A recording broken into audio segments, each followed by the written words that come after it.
Po mga abe, ngayon magluluto po tayo ng dalawang putahe na adobo na sabay ko na po itong niluto para makatipid sa gas. Ito ay ang pata.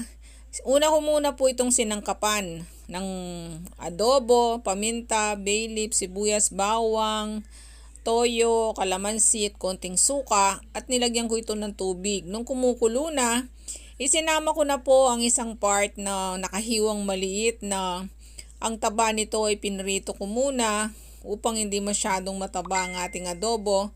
Pagkatapos po ay ginisa ko na ang bawang, sibuyas at luya.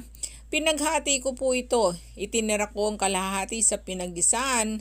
Pagkatapos hiniwalay ko na po ang ating pata doon sa laman na nakahiwa na maliit na pambaon. Ang pata po ay nilagyan ko ng asukal para medyo lalong sumarap. Ang pata po kasi kapag nilalagyan ng